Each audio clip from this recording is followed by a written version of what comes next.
صلوا عليه وآله وسلم صلوا عليه وآله وسلم صلوا عليه وآله وسلم صلوا عليه وآله وسلم نبی جی آئے پیغام لائے سلامتی کا رحمتوں کا جشن لائے نبی جی آئے پیغام لائے سلامتی کا رحمتوں کا جشن لائے وآلہ وسلم صلو علیہ وآلہ وسلم صلو علیہ وآلہ وسلم صلو علیہ وآلہ وسلم شمس العارفین سراج سالکین راحت العاشقین مراد المشتاقین مصباح المقربین رحمت للعالمین صلوا علیہ وآلہ وسلم صلوا علیہ وآلہ وسلم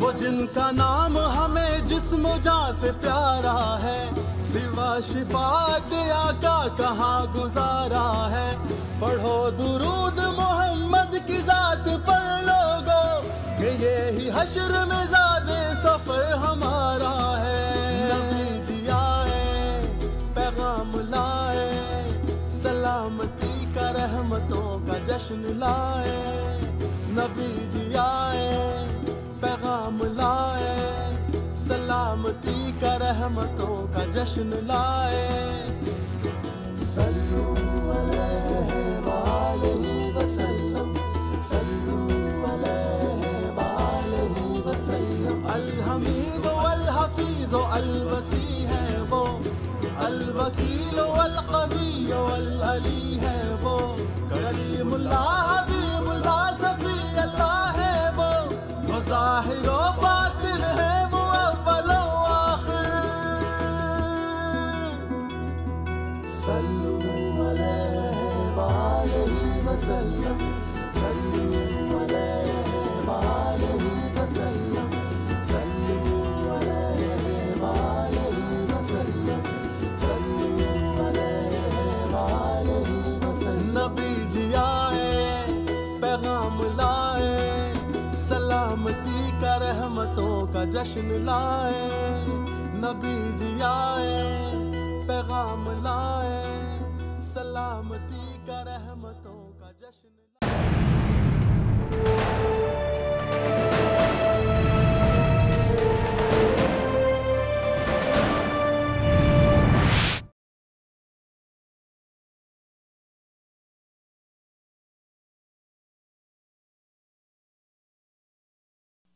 Mr. President, Secretary General, Excellencies, ladies and gentlemen, I'm honored to address the United Nations General Assembly once again. I congratulate His Excellency Mr. Volkan Bozkır on his election as the President of the 75th session of the General Assembly. We also appreciate the skillful leadership of the outgoing President, His Excellency Tijani Mohammad Bande, especially during the COVID-19 crisis. We commend the leadership of the Secretary General in these extremely turbulent times. Mr. President, since my government assumed office, our consistent effort has been to fundamentally transform Pakistan. We envisage Naya Pakistan to be modeled on the principles of the state of Medina, established by a holy prophet, Muhammad sallallahu alaihi wasallam. A just and humane society where all government policies are directed at lifting our citizens out of poverty and creating a just and equitable dispensation. To achieve this goal, we need to have peace and stability. Thus, our foreign policy aims to have peace with our neighbors and settle disputes through dialogue.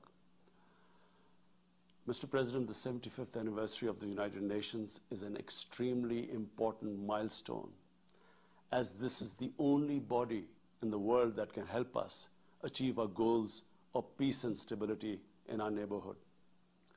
This is also time for us to reflect whether, as the United Nations, we have been able to realize the promise we collectively made to our peoples. Today, the foundations of the world order, non-use of or threat of unilateral force, self-determination of peoples, the sovereign equality and territorial integrity of states, non-interference in their internal affairs, international cooperation, all these ideals are being systematically eroded. International agreements are being flouted and set aside. Renewed great power rivalries are leading to a new arms race. Conflicts are proliferating and intensifying. Military occupation, illegal annexations are suppressing the rights of human beings to self-determination. According to the respected professor Noam Chomsky, mankind is at even a greater risk than it was before the First and Second World Wars in the last century. And this is because of the threat, increased threat of nuclear war, climate change, and sadly the rise of authoritarian regimes. We must come together to prevent such a catastrophe.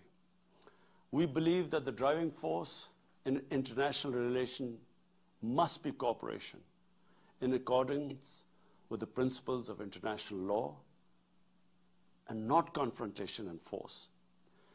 We all must emphatically reaffirm our support for multilateralism. Mr. President, the COVID-19 pandemic has illustrated the oneness of humanity. In our interconnected world, no one is safe unless everyone is safe.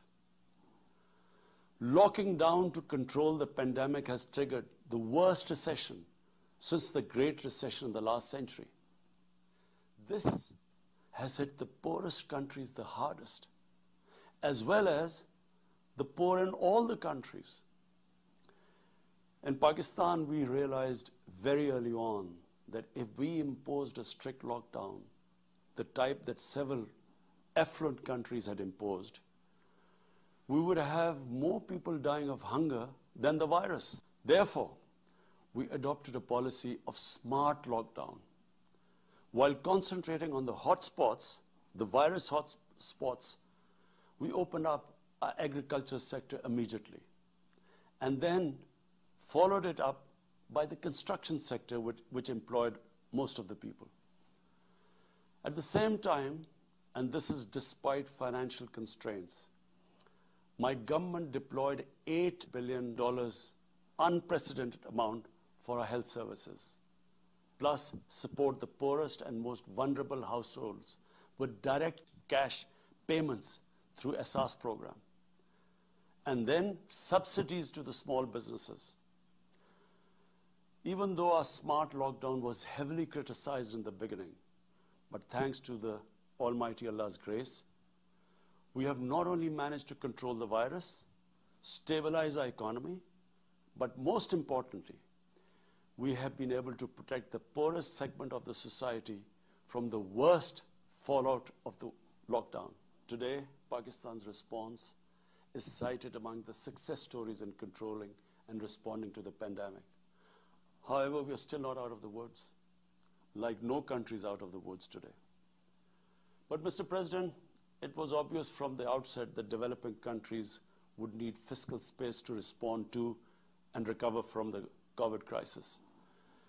Debt relief is one of the best ways to create that fiscal space for developing countries.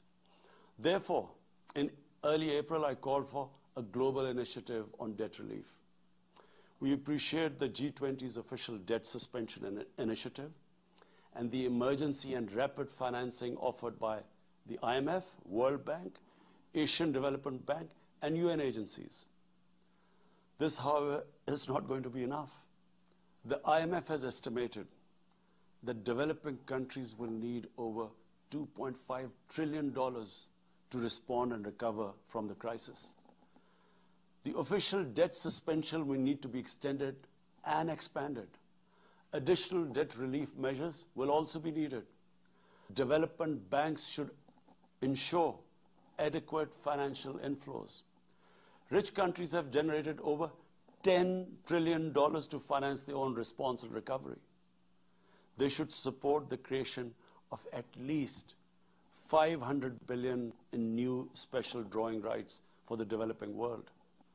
Mr. President, in my address to the General Assembly last year, I had highlighted the tremendous damage that illicit financial flows from developing countries to rich countries and to offshore tax havens cause. This leads to the impoverishment of the developing nations. Money that could be used towards human development is siphoned off by corrupt elites. The loss of foreign exchange causes currency depreciation. That in turn leads to inflation and poverty. The quest for getting back these stolen resources is nearly impossible, given the cumbersome procedures. Moreover, the powerful money launderers have access to the best lawyers. And sadly, because they are the beneficiaries, there is a lack of political will in the rich countries to curb this criminal activity. Mr. President, if this phenomena is unaddressed, it will continue to accentuate the inequality between the rich and the poor nations, and eventually will spark off a bigger global crisis, a far bigger global crisis than the present migration issue poses. The rich states cannot hold forth on human rights and justice when they provide sanctuary to money launderers, to their looted wealth. There are robust anti-money laundering and anti-terror financing regimes. I call upon this Assembly to take the lead in efforts to build a global framework to stem the illicit financial flows and ensure speedy repatriation of stolen wealth. It is important to realize that the aid that flows from rich countries to the developing world is minuscule compared to the massive outflows by our corrupt elites. Mr. President, this year, I must again reiterate the threat posed to mankind due to climate change. Unprecedented fires in Australia, Siberia, California, Brazil. Unprecedented floodings in various parts of the world. Record temperatures, even in the Arctic Circle. This should make all of us worried for our future generations. Commitments made through the Paris agreements must be fulfilled. In particular, the commitment to mobilize $100 billion annually as climate finance. Pakistan's contribution to carbon emissions is minimal, but it is one of those countries most affected by climate change. Yet, we have decided to take the lead as we consider addressing climate change a universal responsibility. We have launched an extremely ambitious program to plant 10 billion trees in the next 3 years as a contribution to mitigating the effects of climate change. Mr. President, the pandemic was an opportunity to bring humanity together. Unfortunately, it has instead fanned nationalism, increased global tensions, and given rise to racial and religious hatred and violence against vulnerable minorities in several places. These trends have also accentuated Islamophobia. Muslims continue to be targeted with impunity in many countries. Our shrines are being destroyed.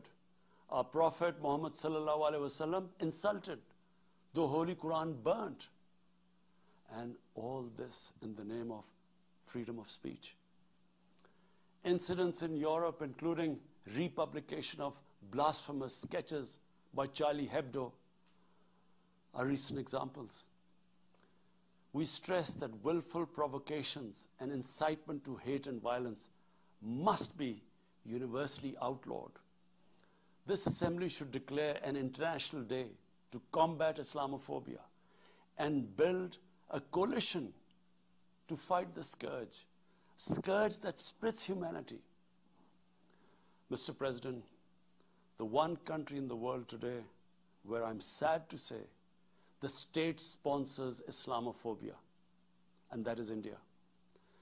The reason behind this is the RSS ideology that unfortunately rules India today. This extremist ideology was founded in the 1920s. The RSS founding fathers were inspired by the Nazis, and they adopted their concepts of racial purity and supremacy. While the Nazis' hate was directed at the Jews, the RSS directs it towards the Muslims and to a lesser extent, the Christians. They believe that India is exclusively for Hindus and others are not equal citizens. The secularism of Gandhi and Nehru has been replaced by the dream of creating a Hindu Rashtra by subjugating, even cleansing, India's 200 million Muslims and other minorities. In 1992, the RSS destroyed the Babri Masjid. In 2002, some 2,000 Muslims were slaughtered in Gujarat, and this was under the watch of Chief Minister Modi. In 2007, over 50 Muslims were burnt alive by RSS arsonists aboard the Samjhauta Express train. In Assam, around 2 million Muslims face the prospects of being arbitrarily stripped of their nationality through the adoption of discriminatory laws. There are reports of large concentration camps being filled by Muslim Indian citizens.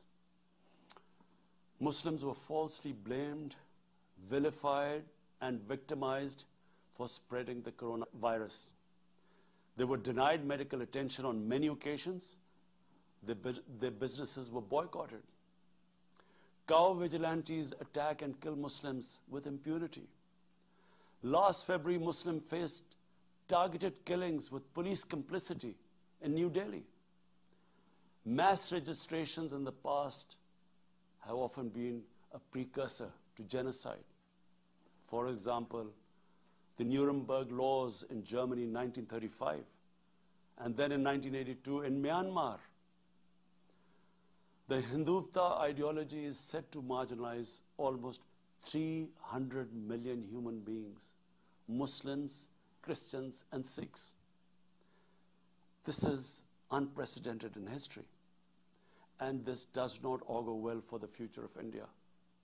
As we all know, that marginalization of human beings leads to their radicalization.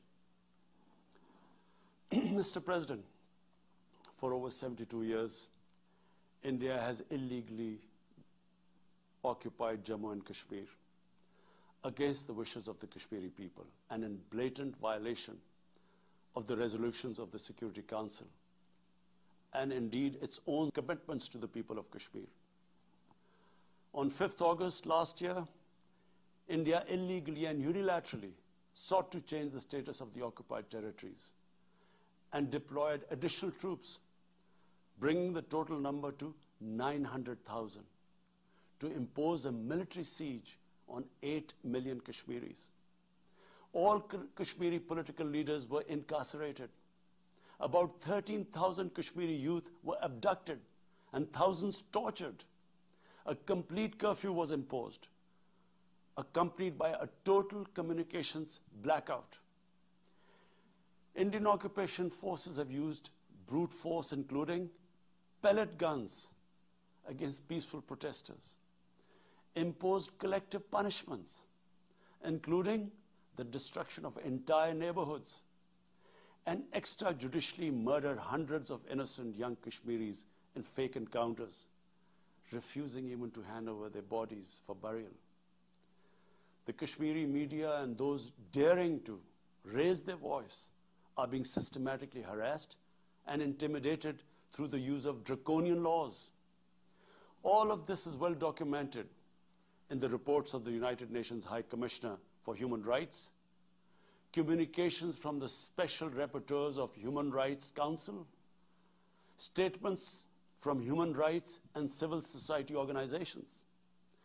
The international community must investigate these grave violations and prosecute the Indian civil and military personnel involved in state terrorism and serious crimes against humanity being perpetrated,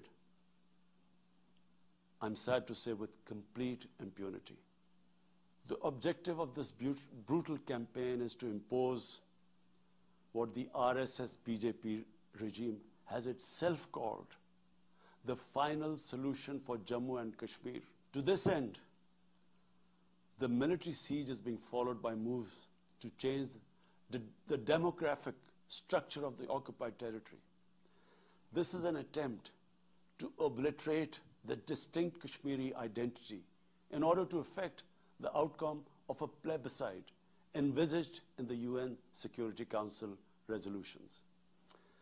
This action is in violation of the UN Charter, Council resolutions, and international law, particularly the Fourth Geneva Convention.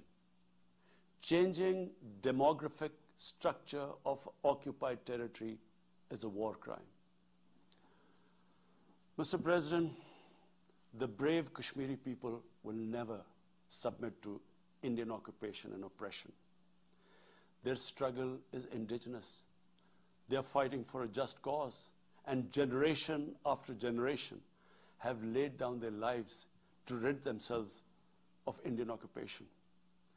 The government and people of Pakistan are committed to standing by and supporting the Kashmiri brothers and sisters in the legitimate struggle for self-determination.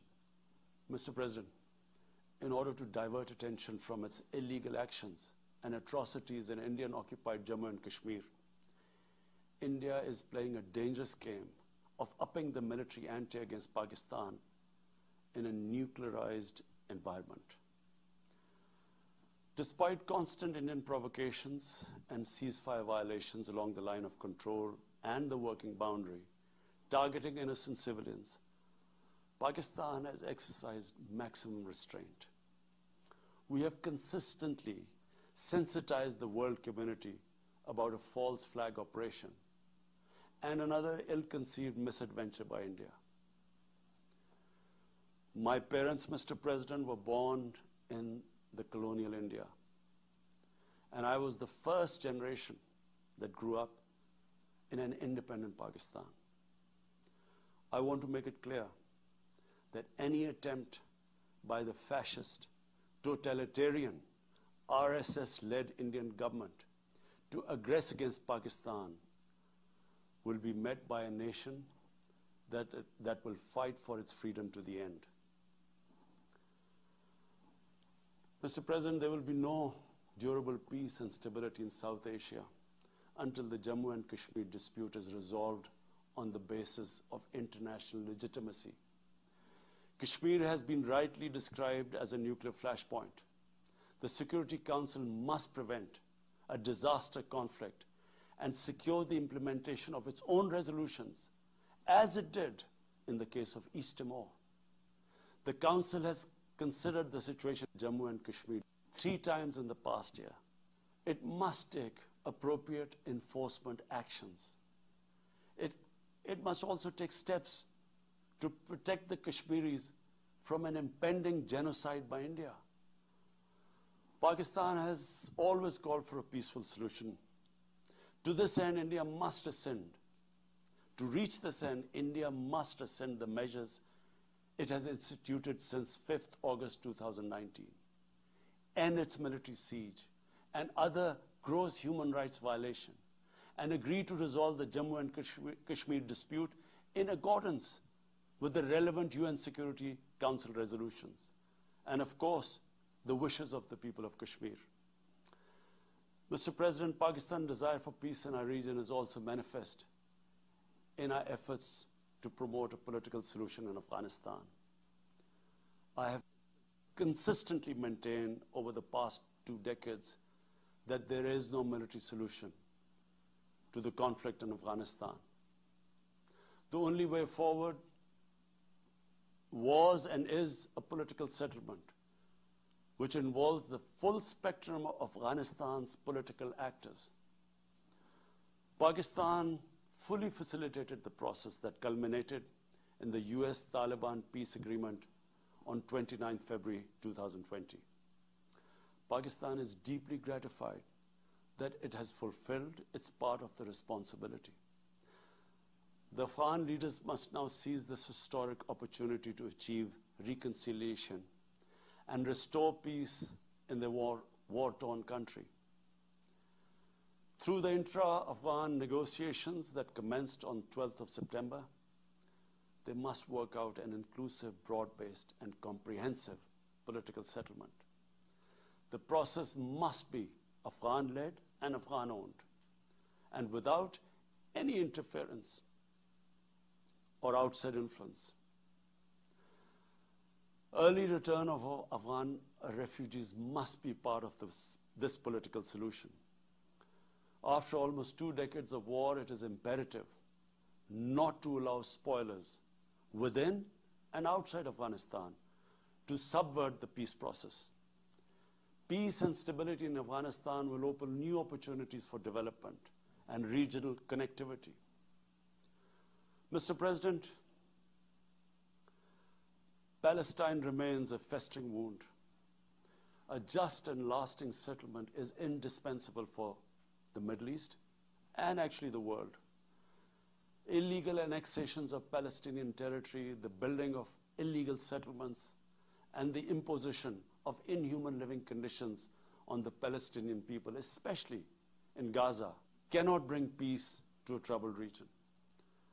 Pakistan continues to support a 2-state solution in line with the UN General Assembly and Security Council resolutions within the international agreed parameters, and they are pre-1967 borders, and Al-Quds, Al-Sharif as the capital of a united, contiguous, and independent Palestinian state. Mr. President, the United Nations remains the best legitimate avenue for collective action in managing international conflicts, fostering peace and security, promoting equitable development, and addressing global problems. I urge the Secretary General to take the lead in preventing global conflicts. He should convene summit-level meetings to address regional hotspots and resolve outstanding disputes. The United Nations should be made fully responsive to the challenges of our times. A comprehensive reform of the United Nations, including the Security Council, is essential to promote greater democracy, accountability, transparency, and efficiency.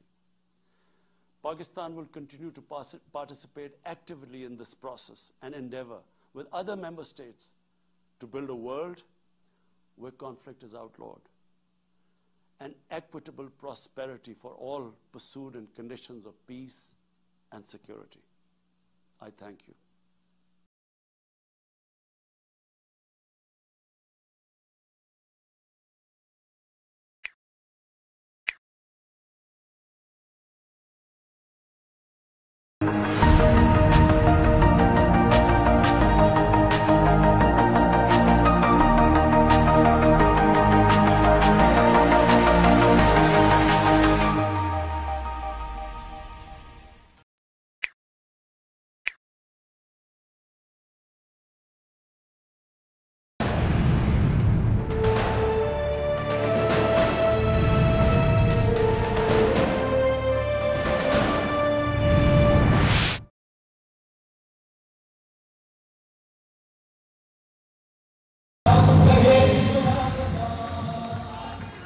Bismillahir Rahmanir Rahim.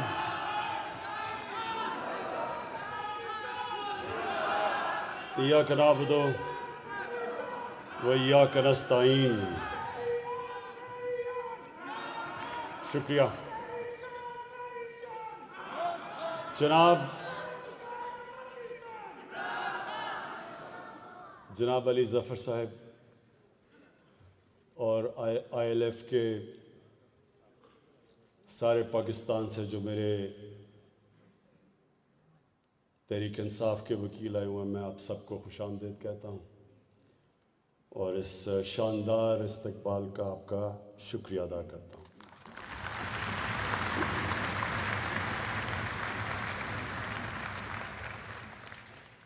مجھے علی ظفر کی جو انہوں نے مختصر تقریر کی، مجھے جو چیز پسند آئی، انہوں نے حضرت علی رضی اللہ تعالیٰ کا، انہوں نے جو ان کا قول تھا کہ کفر کا نظام چل جائے گا، لیکن ایک نظام جس میں ناانصافی اور ظلم ہو وہ نہیں چل سکتا.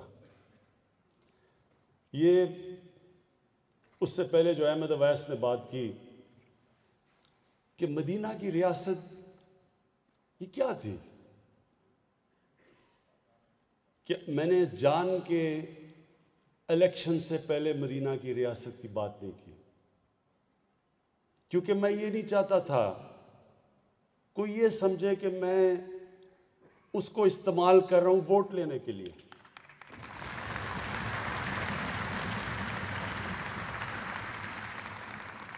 لیکن جب ہماری گورنمنٹ آئی تو میں ہر وقت لوگوں کو بتاتا ہوں کہ جب تک ہم اس ویژن کی طرف نہیں جائیں گے، وہ جو نظریہ تھا پاکستان کا، جو قائد اعظم نے بار بار انہوں نے کہا، ان سے جب پوچھا کہ پاکستان کی کانسٹیٹیوشن کیا ہوگی، انہوں نے کہا ہماری کانسٹیٹیوشن 1400 سال پہلے بن گئی تھی.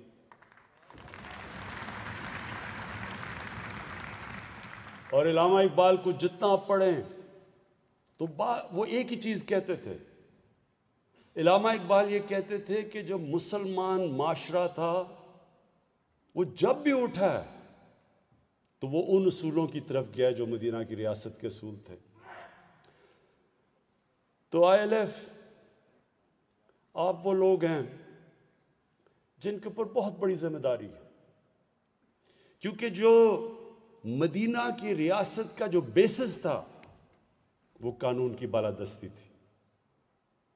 یعنی کوئی انسان قانون کے اوپر نہیں تھا. جب نبی صلی اللہ علیہ وسلم سے پوچھا کسی نے کہ جی وہ قریش کی خاتون ہے، اس نے چوری کی تو اس کو معاف کر دیں، تو انہوں نے تب کہا کہ میری بیٹی بھی اگر چوری کرے اس کو بھی سزا ملے گی. کوئی قانون سے اوپر نہیں تھا.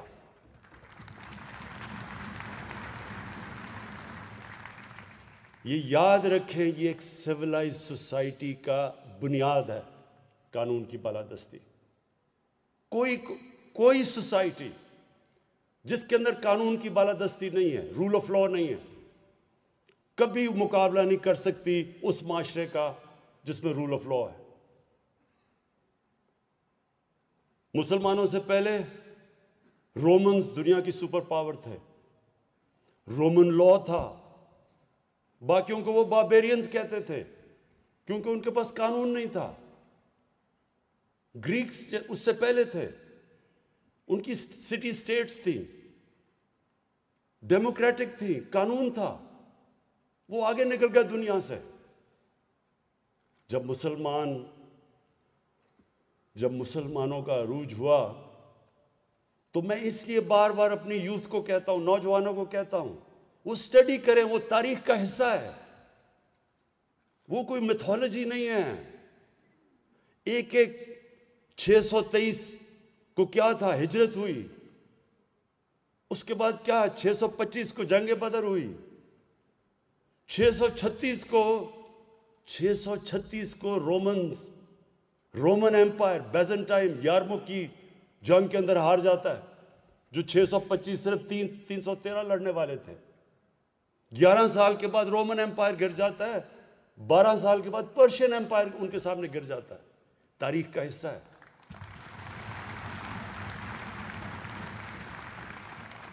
تو کیا وہ قدم اٹھائے ہمارے نبی صلی اللہ علیہ وسلم نے جس سے یہ اتنا بڑا دنیا کی تاریخ کا انقلاب آیا. یہ ہمیں اسٹڈی کرنا چاہیے. میں نے یہ اپنے ہائر ایجوکیشن کو کہا ہے کہ ہماری یونیورسٹیز کے اندر پی ایچ ڈی اسکالرشپ دیں. بتائیں ہمارے نوجوان اسٹڈی کریں کیونکہ یہ تاریخ کا حصہ ہے. کیا تھا وہ انقلاب؟ کیسے وہ عرب جن کو پوچھتا کوئی نہیں تھا, 2 سپر پاورز تھی, ایک طرف پرشین امپائر دوسری طرف رومن امپائر, وہ کیا چیز انہوں نے کی کہ دنیا کی تاریخ بدل گئی. اور ایسا سارے سائنسدان مسلمان سب سے عظیم دنیا کی قوم بن گئی. تو یہ بڑا ضروری ہے. اس لیے ILF, اس لیے اللہ قرآن میں کہتا ہے کہ نبی صلی اللہ علیہ وسلم کی زندگی سے سیکھو, ان کی سنت پہ چلو. ان کی سنت پہ جو انسان چلے گا وہ بڑا انسان بن جائے گا, کیونکہ ان سے بڑا انسان کبھی آیا ہی نہیں ہے دنیا میں, نہ آ سکتا ہے.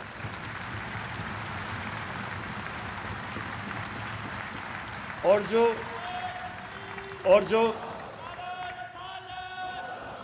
جو ایک سنو اور جو مدینہ کی ریاست تھی, جو بھی ملک ان اصولوں پہ عمل کرے گا وہ اوپر اٹھ جائے گا. اس لیے اللہ ہمیں کہتا ہے کہ ان کے راستے پہ چلو, ان سے سیکھو, کیونکہ ان سے بڑا رول ماڈل کوئی نہیں تھا.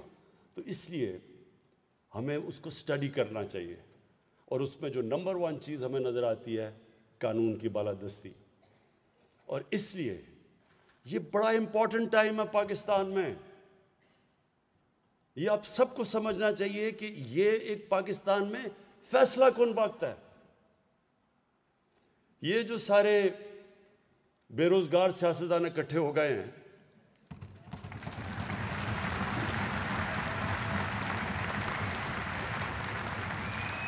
اس کا ایک منٹ سنیں, اس کا اب سب پوچھیں کہ یہ سارے اکٹھے ہوئے کیوں ہیں, اور اس کے اندر آپ کو سمجھ آ جائے گا کہ یہ کتنا فیصلہ کن وقت ہے پاکستان میں. یہ سارے اکٹھے اس لیے ہوئے ہیں کہ یہ قانون کی بالادستی نہیں مانتے. یہ کہہ رہے ہیں اصل میں کہ ہم قانون سے اوپر ہیں, ہم جواب دہ نہیں ہیں. ہم چوری کریں, ہم ڈاکے ماریں, ہمیں کوئی ہاتھ نہ لگائے. ہم اگر کوئی ہاتھ لگائے گا تو جناب یہ انتقامی کارروائی ہوگی. عدالت فیصلہ کرے گی. پورا 2 سال کے بعد JIT کے بعد عدالت فیصلہ کرتی ہے تو وہ اگلا کہتا ہے مجھے کیوں نکالا. مانتا ہی نہیں ہے. پاکستان کا سپریم کورٹ کے وہ فیصلے نہیں مانتا. اس کے بعد ان کے سارا جو فیملی ہے وہ کوئی مانتی نہیں ہے. تو وہ کیوں نہیں مانتے؟ کیونکہ وہ اصل میں یہ کہہ رہے ہیں کہ ہم قانون کے اوپر ہیں. پاکستان کا قانون ہمارے لیے نہیں ہے. ہم کوئی خاص کلاس ہے, یہ جو مرضی کرو ملک میں. ہم شروع ہوئے 1 فیکٹری سے 30 فیکٹریاں بن گئی, اربوں روپیہ آ گیا, باہر پراپرٹیز آ گئی, لیکن ہمیں کوئی نہیں پوچھ سکتا. اور یہ ہے اصل میں یہ ہے فیصلہ کن وقت پاکستان میں. کیا یہ کلاس جنہوں نے 30 سال سے صرف یہ دیکھ لیں گے 30 سال پہلے ان کے پاس کیا تھا اور آج کیا, اگر یہ کلاس یہ سمجھ رہی ہے کہ سڑکوں پہ نکل کے عمران خان کو بلیک میل کر لیں گے, تو آپ نے ابھی پہلے دیکھ لیا کہ جلسے کتنے بڑے بڑے ہم نے کیے ہیں. میں یہ سارے مل کے بھی یہ کوئی 2 سال بھی جلسے کر دیں تو 1 جلسہ ہمارا ان سے زیادہ تھا. اور اس کی وجہ ہے لوگ نکلتے ہیں کسی مقصد کے لیے, کسی نظریے کے لیے نکلتے ہیں. لوگ نکلتے ہیں ظلم کا مقابلہ کرنے کے لیے. لوگ کسی کی چوری بچانے کے لیے نہیں نکلتے. خود لندن بیٹھا ہوا ہے، کارکنوں کو کہہ رہے جناب آپ جا کے آپ سڑکوں پر نکلیں اور اس کی چوری بچائیں. وہ آپ قیمے کے نان بھی کھلا دیں وہ پھر بھی نہیں نکلیں گے. زبردستی لوگوں کو پیسے. اچھا مجھے یہ بھی پتا ہے کہ پیسے بھی بڑے چلانے کی کوشش کریں گے، یہ پیسے بھی آ رہے ہیں ان کے لیے. میں سارے ان کے کارکنوں کو کہتا ہوں پیسے بھی کھائیں، قیمے کے نان بھی کھائیں، لیکن آرام سے گھر بیٹھیں. لیکن مجھے ایک ان کا نیا سپوکسمن بنا ہے. اب میں کیا کہوں، ہمارے منسٹر کا بھائی ہے، نہیں منسٹر کا بھائی ہے. وہ مجھے کہتا، وہ میں دیکھ رہا تھا کسی ٹی وی پروگرام میں، کہتا کہ نواز شریف کو اس نے آیت اللہ خامنئی کے ساتھ ملا دیا. کہتا آیت اللہ سنو کہتا کہ آیت اللہ خامنئی بھی باہر چلا گیا تھا ملک سے. اب وہ دیکھ رہا تھا، میں اس کو بھی دیکھ رہا ہوں کہ کیا یہ لوگوں کو بیوقوف سمجھتے ہیں؟ کیا یہ سمجھتے ہیں کہ لوگوں کو پاگل بنایا جا سکتا ہے کہ آیت اللہ خامنئی بھی باہر گیا تھا؟ آیت اللہ خامنئی کو باہر زبردستی بندوق کی نوک پہ بھیجا گیا تھا. یہاں منتیں کر کر کے بیماریاں ہو گئیں، 6 بیماریاں ہو گئیں، 12 بیماریاں ہو گئیں.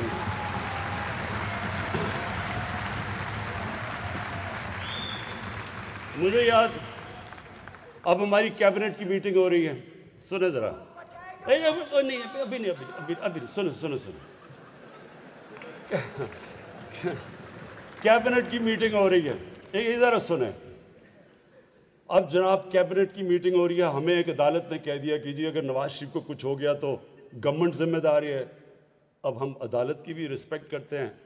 کیبنٹ کی میٹنگ ہو رہی ہے، 6 گھنٹے میٹنگ چل رہی ہے. ڈاکٹرز بیٹھے ہیں کہ جی یہ بھی بیماری ہوگی، اس کو یہ بھی بیماری ہوگی، اس کو یہ بھی بیماری. اب ہم سارے بیٹھے پریشان سن رہے ہیں کہ اتنی بیماریاں ایک آدمی کو ہو سکتی ہیں.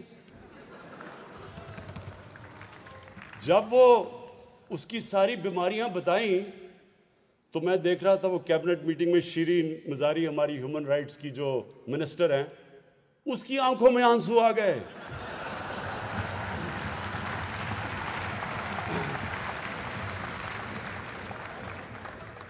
اب جو بھی شیرین کو جانتی ہیں، اگر شیرین مزاری کی آنکھوں میں آنسو آ گئے تو سوچیں کہ کس طرح کی بیماریاں میں بتائی گئی تھیں. ہمیں خوف آ گیا کہ یہ وہ جہاز کی سیڑھیوں پہ بھی چڑھ سکے گا یا نہیں. اور یہ وہ وہاں جا کے جیسی لندن کی ہوا لگی، ایک اور نواز شریف نکلا ہے. اور اس کو زبیر کہہ رہے کہ یہ آیت اللہ خامنئی کے ساتھ مقابلہ کر رہا ہے. اس کا آیت اللہ خامنئی سے ایران کی پبلک پیار کرتی تھی. آیت اللہ خامنئی اس کے لیے ہیلی کاپٹر سے لاہور سے نہاریاں نہیں آیا کرتی تھی. وہ تھوڑا سا دہی اور روٹی پہ گزارا کرتا تھا. وہ جب آیت اللہ خامنئی اس دنیا سے گیا تو وہ چھوٹا سا اس کا گھر تھا. وہی سرکار مدینہ کی ٹریڈیشنز پہ، ان کی سنت پہ چل رہا تھا. انہوں نے بھی مسجد نبوی میں رہے. جب مسلمانوں کی فوجیں سارے عرب پہ چھا گئی، انہوں نے محلات نہیں بنائے. آیت اللہ خامنئی کی لندن میں اربوں روپے کی اس کے اور اس کے بچوں کی جائیدادیں نہیں تھیں. اس کی بیٹی کے پیناما پیپرز کے اوپر 4 بڑے بڑے مہنگے لندن کے فلیٹس اس کے بیٹی کے نام نہیں آ گئے. اس کو مقابلہ کرنا کدھر آیت اللہ خامنئی اور کدھر ہمارا نہاری کھانے والا.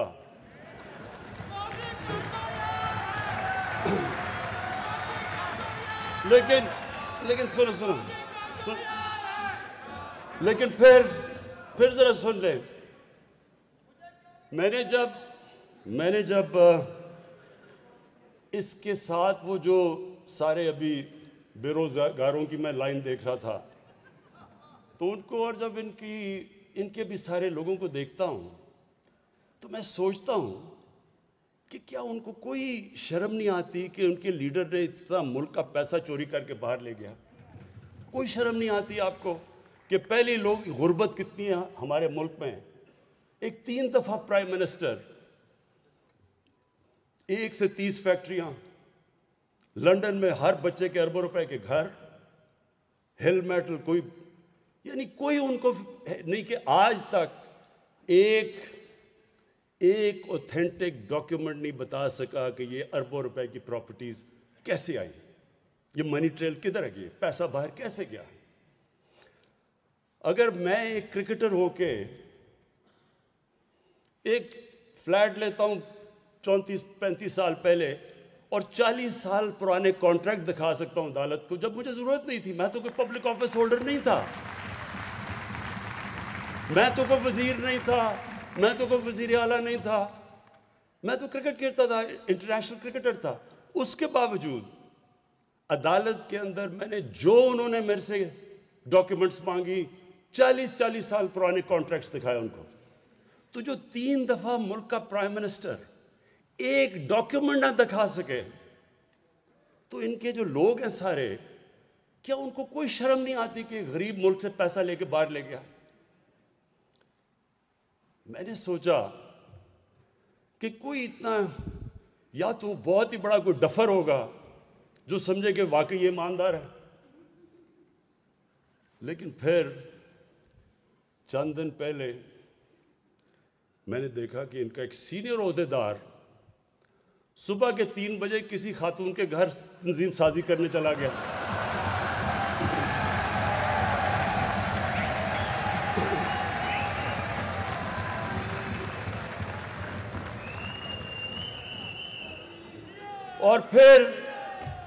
اور بڑا حیران ہوا کہ اس خاتون کے بھائیوں نے مارا کیوں اس کو۔ تو پھر میں نے سوچا کہ واقعی ان کی پارٹی میں ایسے لوگ ہیں جو واقعی سمجھیں گے کہ وہ ایمانداری سے پیسہ باہر لے کے گیا۔ دیکھیں میرے آئی ایل ایف کے باشعور لوگ، آپ سب باشعور ہیں، آپ قانون جانتے ہیں، آپ اس ملک کی فیوچر ہیں۔ یہ ملک، یہ اللہ کی ایک نعمت ہے ہمارے لیے۔ میں آج آپ کو کہہ رہا ہوں کہ اللہ نے جو اس ملک پہ ہمیں دیا ہے، ہمیں نہیں اندازہ کہ اللہ نے کیا کیا نعمتیں بخشی ہیں، لیکن اپنے ذہن میں ڈال لیں کہ کوئی ملک ترقی نہیں کر سکتا جدھر رول آف لا نہیں ہوتا۔ جس ملک کے اور خاص طور پہ حکمران اپنے آپ کو قانون سے اوپر سمجھتے ہیں، وہ ملک کبھی آگے نہیں بڑھ سکتا۔ سوئٹزرلینڈ ہے، امیر ترین دنیا کا ملک ہے، کچھ بھی نہیں ہے اس سوئٹزرلینڈ کے پاس۔ ہمارے یہ جو ناردرن ایریاز کے جو پہاڑ ہیں، جو یہاں جس نے بھی یہ پہاڑ دیکھے ہیں، میں نے سوئٹزرلینڈ دیکھا ہے، وہ مقابلہ ہی نہیں کر سکتا جو خوبصورتی اللہ نے یہاں دی ہے۔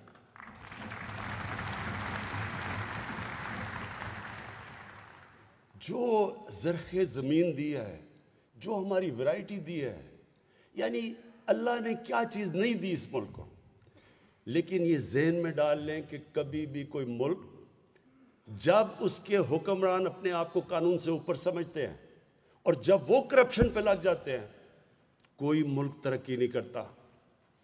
دنیا میں وسائل میں امیر ترین ملک ہیں،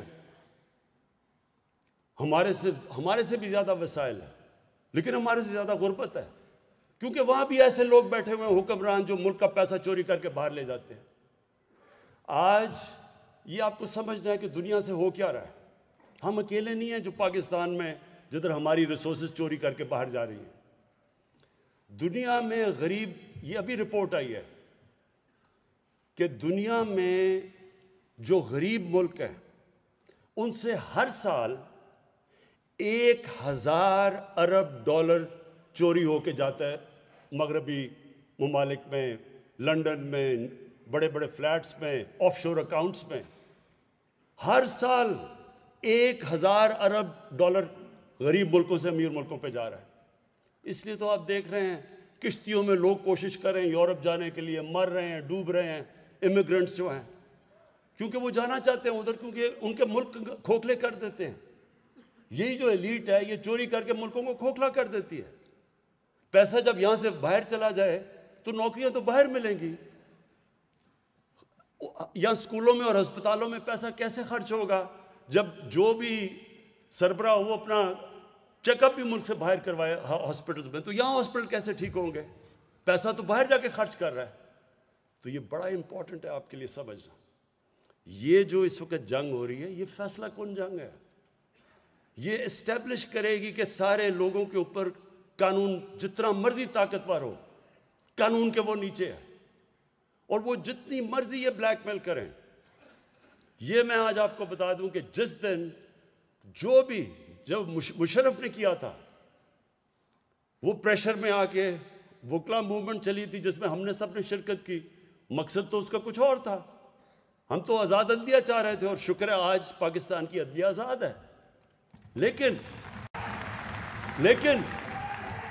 لیکن اس پریشر میں جنرل مشرف اس پریشر میں آ کے این آر او دے گیا دونوں کو. اور وہ این آر اوز نے پچھلے 10 سال میں جو اس ملک کے ساتھ کیا ہے, اس ملک کی جو انہوں نے معاشیت تباہ کی ہے, جو قرضے چڑھائے ہیں, ہمیں آگے کہتے ہیں کہ جناب آپ جواب دیں.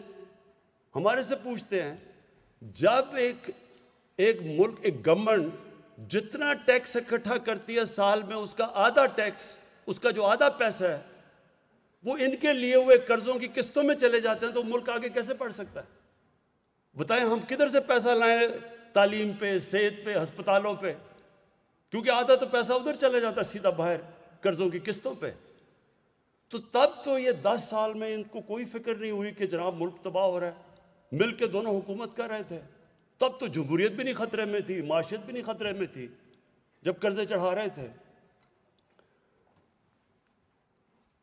خواتین و حضرات, انشاءاللہ آپ یہ اب دیکھیں گے کہ یہ جو پاکستان جدھر اب پہنچ گیا, انشاءاللہ آپ دیکھیں گے یہ اس کو کہتے ہیں ٹپنگ پوائنٹ. جو مشکل 2 سال تھے وہ بڑی مشکلوں سے ہم نے نکال لیے, بڑے بڑے امتحان آئے.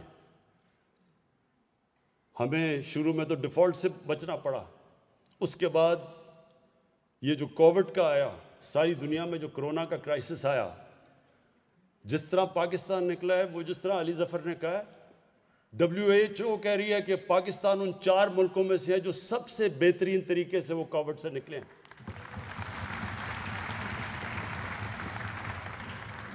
ادھر سے نکلے تو پھر یہ جو ڈاکوؤں کی کولیشن ہے, انہوں نے کوشش کی ہمیں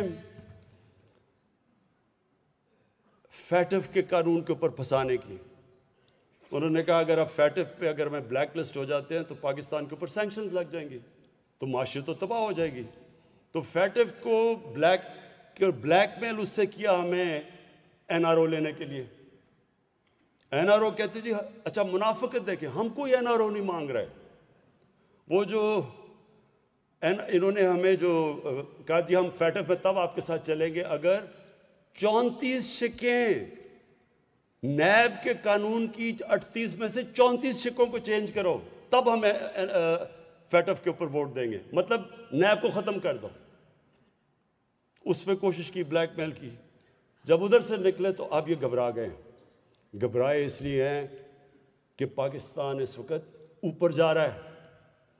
اس مہینے آپ حیران ہوں گے صاحب کہ ساری دنیا میں اس وقت مشکل حالات ہے. پاکستان میں جو سیمنٹ کی سیل ہوئی ہے پچھلے مہینے, وہ پاکستان کی تاریخ میں سب سے زیادہ ہوئی ہے.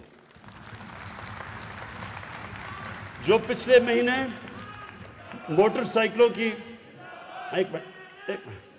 جو موٹر سائیکل کی سیل ہوئی ہے پاکستان میں, وہ بھی ریکارڈ سیل ہوئی ہے ایک مہینے میں. اس کا مطلب کہ ملک آگے نکل رہا ہے. اس کا مطلب کہ ہم اب وہ برے بحران سے نکل رہے ہیں. اس لیے بھی ان کو مشکل پڑی ہوئی ہے کہ جلدی جلدی سے تبدیلی لے گورنمنٹ چینج کرو. دیکھیں, اور یہ جو ایک آخر میں 2 پوائنٹس کہنا چاہتا ہوں. انہوں نے یہ جو بات کی, جو پاکستانی فوج کے اوپر انہوں نے جو حملے کیے ہیں اور جو زبان استعمال کی ہے, میں صرف ایک چیز کہنا چاہتا ہوں کہ اگر کوئی بھی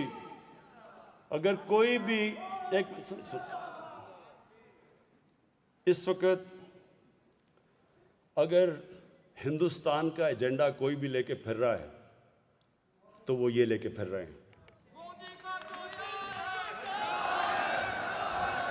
پورا پاکستانی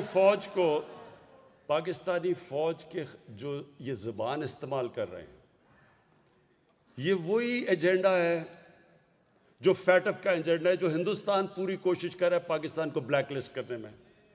یہ وہی ایجنڈا ہے کہ اگر پاکستانی فوج کمزور ہوتی ہے تو آپ خود ہی دیکھ لیں مسلمان دنیا میں اس وقت کیا ہو رہا ہے. لیبیا سے لیں، سیریا میں چلے جائیں، عراق میں جو کیا ہوا، افغانستان میں کیا ہوا، صومالیہ میں کیا ہو رہا ہے، یمن میں کیا ہو رہا ہے، ساری مسلمان دنیا میں آگ لگی ہوئی. جس طرح علی ظفر نے کہا ہمیں فخر کرنا چاہیے اپنی فوج کو کہ اتنا بڑا جو دہشت گردی کی یا جنگ چلی، آج ہم محفوظ ہیں. ان کی قربانیوں کی وجہ سے ہم محفوظ ہیں. اور یہ پاکستانی فوج کے اوپر یہ جو انگلیاں اٹھا رہے ہیں، میں ان سے سوال پوچھتا ہوں کہ مجھے کیوں نہیں کوئی پرابلم؟ مجھے کوئی پاکستانی فوج سے کیوں پرابلم نہیں ہے؟ مجھے کیوں ہر جگہ پاکستان کی فوج کھڑی ہے، پاکستانی گورنمنٹ کے ساتھ، ہر ایجنڈا کے ساتھ کھڑی ہے، ہمیں کیوں نہیں پرابلم؟ کون سا میرا منشور ہے جس کے پیچھے ہماری فوج نے مدد نہیں کی؟ بلکہ ادھر جدھر فوج نہیں بھی کرتی، مثلا کرونا میں انہوں نے ہماری مدد کی، فوج کا تو کام نہیں تھا. ہاں کراچی میں مدد کی، جدھر بڑا بچایا، جو نالوں کے اندر انہوں نے فوج کی وجہ سے صفائی کی، بچ گیا کراچی. ایک منٹ سنیں پلیز سن لیں. تو میں ذرا اب آج کو بتانا چاہتا ہوں کہ ان کا مسئلہ کیا اور مجھے کیوں نہیں کوئی مسئلہ. یہ آپ نے سب نے سمجھنا ہے کہ یہ ایشو ہے کیا.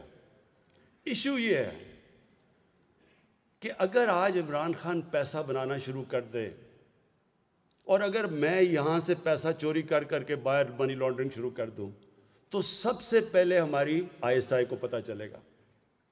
کیوں پتہ چلے گا؟ کیونکہ ISI ایک دنیا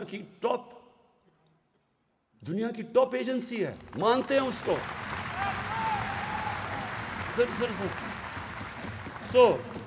یہ ذرا سمجھنے کی کوشش کریں آپ. مجھے اس لیے نہیں پرابلم کیونکہ ISI کو پتہ ہے کہ عمران خان کیسی زندگی گزار رہا ہے. ان کو کیوں پرابلم ہے؟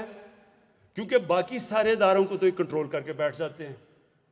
جو سپریم کورٹ کے اندر جب وہ کیس چل رہا تھا پینما کا، تو سپریم کورٹ کے اندر جسٹس کھوسا نے کیا کہا تھا؟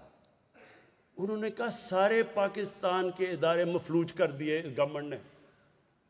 کوئی بھی پاکستان کا ادارہ انڈیپینڈنٹ فنکشن نہیں کر رہا، نہ نیب کر رہی ہے، نہ SCCP کر رہی ہے، نہ FBR کر رہی ہے. کوئی بھی ادارہ یہ گورنمنٹ کو چیک نہیں کر رہا. جن کا کام چیک اور بیلنس کرنا ہے وہ سارے ادارے کنٹرول کر لیتے ہیں. ایک ادارہ رہ جاتا ہے، ان کو پتہ ہے کہ پاکستان ISI کو ساری ان کی چوری کا پتہ ہے. اب اس کو کنٹرول کرنے کی کوشش ہوتی ہے اور ادھر لڑائی ہوتی ہے. اس لیے تو نواز شریف کی ہر آرمی چیف سے لڑائی ہو جاتی ہے، کیونکہ وہ اس کو پنجاب پولیس بنانا چاہتا ہے.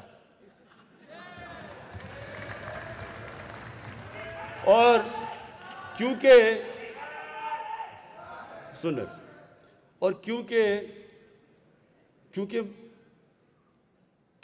فوج کو پتہ ہے، جب ان کو پتہ چل جاتا ہے وہ جا کے چپ کر کے بتاتے ہیں ان کو کہ دیکھیں جی آپ نے ادھر اتنی کمیشن لے لی، ادھر اتنا پیسہ بنا لیا.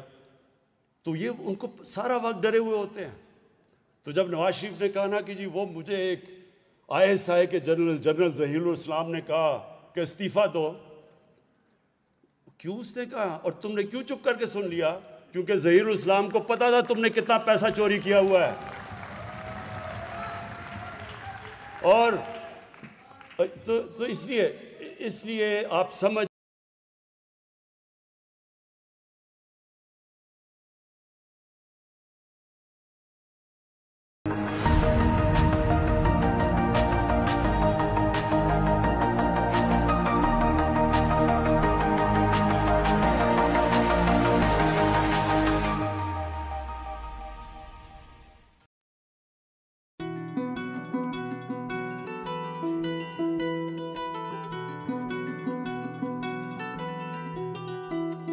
صلوا علیہ وآلہ وسلم صلو علیہ وآلہ وسلم صلو علیہ وآلہ وسلم صلو علیہ وآلہ وسلم نبی جی آئے پیغام لائے سلامتی کا رحمتوں کا جشن لائے نبی جی آئے پیغام لائے سلامتی کا رحمتوں کا جشن لائے وآلہ وسلم صلو علیہ وآلہ وسلم صلو علیہ وآلہ وسلم صلو علیہ وآلہ وسلم شمس العارفین سراج سالکین راحت العاشقین مراد المشتاقین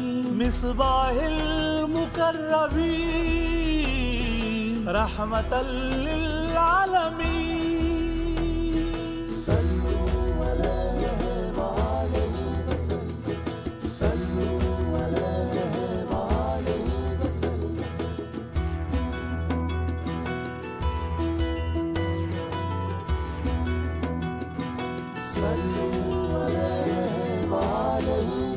وہ جن کا نام ہمیں جسم و جاں سے پیارا ہے سوا شفاعت آقا کہاں گزارا ہے پڑھو درود محمد کی ذات پر لوگو کہ یہی حشر میں زیادہ سفر ہمارا ہے نبی جی آئے پیغام لائے سلامتی کا رحمتوں کا جشن لائے نبی جی آئے پیغام لائے سلامتی کا رحمتوں کا جشن لائے صلو علیہ وآلہ وسلم صلو علیہ وآلہ وسلم الحمید والحفیظ الوسیع ہے وہ الوکیل والقوی والعلی ہے وہ کریم اللہ حبیب اللہ صفی اللہ ہے وہ ظاہر و باطن ہے وہ اول و آخر